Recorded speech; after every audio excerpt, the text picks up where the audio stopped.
سلام، خوش اومدین به زیخانه. امروز من میخوام یه میزی درست بکنم. من اینجا یه سرامیک 60 در 120 سانتی متری دارم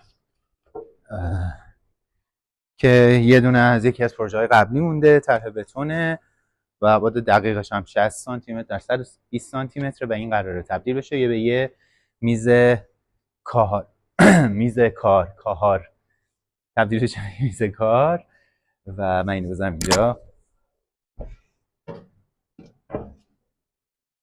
این سرامیک قراره تبدیل بشه به میز کار. این پایه هاش هم قراره فلزی و با این 4 سوهای مقطع 1 سانتی متر در 1 سانتی متر ساخته بشه. برشتشو از قبل زدم، همه چی آماده است و الان میریم برای اتصالشون و باقی کار.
خب فعلا استراکچر تقریبا تکمیل شده.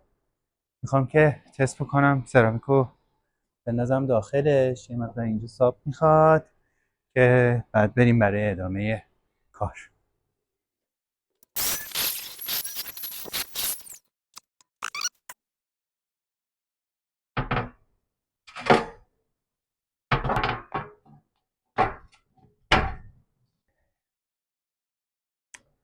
من تو اندازه‌گیری اشتباهی کردم. قرار بود که این دوتا لبه با اینا یکی بشه. من 120 سانتو داخل به داخل گرفتم، ولی یعنی در اصل باید 2 سانتی متر کوچیک کنمش.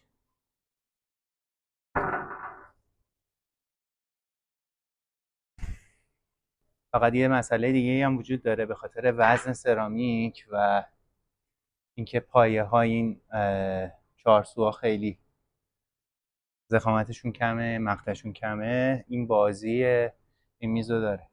بعد یه ترفندی بزنم که این بازی رو دیگه نداشته باشه و خودش رو پای خودش وایسه.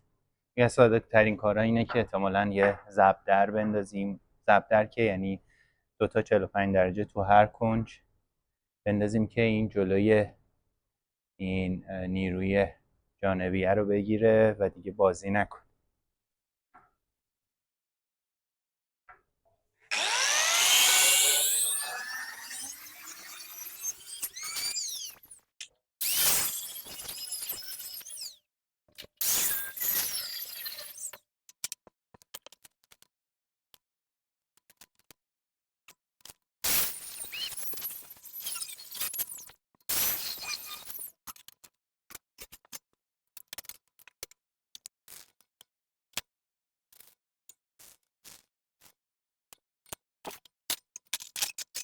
تست بکنیم ببینیم که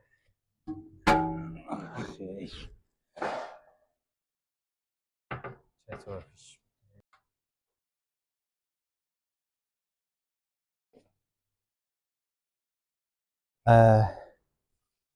ابعادش درست شد. فقط الان باید یه کاری بکنیم که این بازیش گرفته بشه و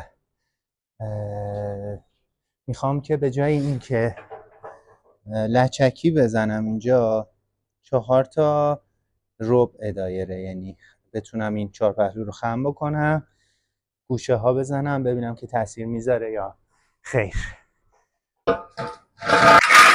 اینجا یه قوطی 40x80 دارم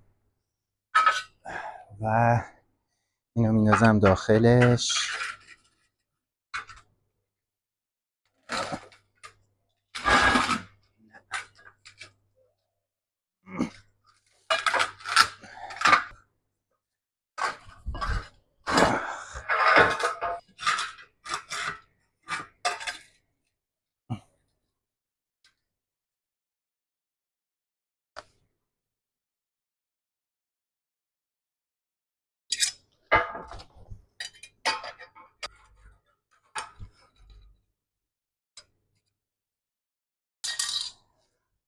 اینطوری.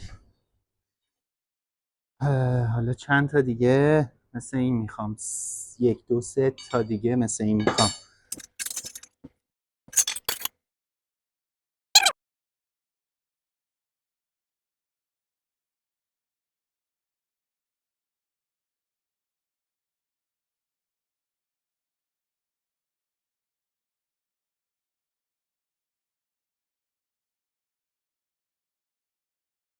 خب من اینا رو خم کردم، جوش دادم، ولی همچنان یه مقداری لرزش توی میز هست که حالا تصمیم گرفتم که توی این قسمت که این گردایی که برای اونجا لچکی خم کردم از زیرشونم باز یه میلیارد گفتم از همین 4 تا جوش بدم که بازم این بتونه کمک بکنه به اینکه این لرزش رو بگیره.